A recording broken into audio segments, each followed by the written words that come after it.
pamoja na maafisa wa afya jijini Nairobi wanaendelea na maandamano yao, ikiwa hii ni siku ya 36 ya mgomo wa wahudumu hao, huku huduma za afya zikizidi kudorora.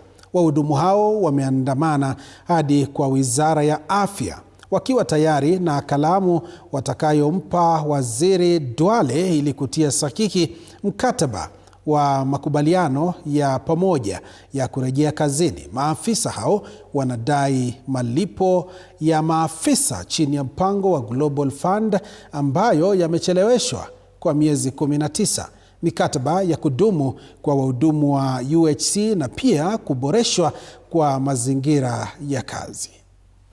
2 months, this document is lying in front of the Office of the Cabinet Secretary for Health. So he has been avoiding signing this document. The document has already been agreed upon. He is the one who nominated the people who were to negotiate with the team from the union. But this team did a good job, completed everything and agreed.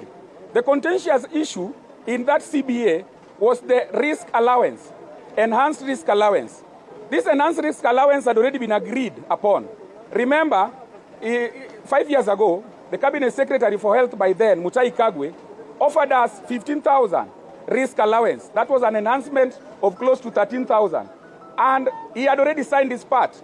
But the Council of Governors, led by Wycliffe Oparanya, who is now a Cabinet Secretary in this government, refused to sign, stating unknown reasons as to why that risk allowance, that enhancement could have not been done.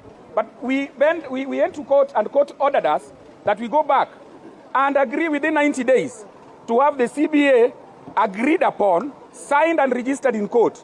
Not only the CBA, but other things that you see that we are agitating for, like the issue of the promotion and resignation, SRC review, UHC staff and Global Fund. As we speak, none of these things have been implemented.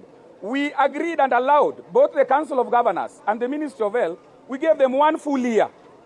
1 full year, we were still negotiating so that we have all those things that were directed by the High Court judge by then, Justice Baira Mongaya, who apparently now is at the Court of Appeal. And is the one who directed that within 90 days we should have all these things finalized. 1.5 years down the line, they are still playing hide and seek with us. And we know there are cartels at the Ministry of Health who are not even sleeping. They spend very long nights ensuring that clinical officers do not get the enhanced risk allowance. There are people who get even 20,000. There are people here negotiating for even 30,000. But you know very well, the frontline workers here in Kenya are the clinical officers.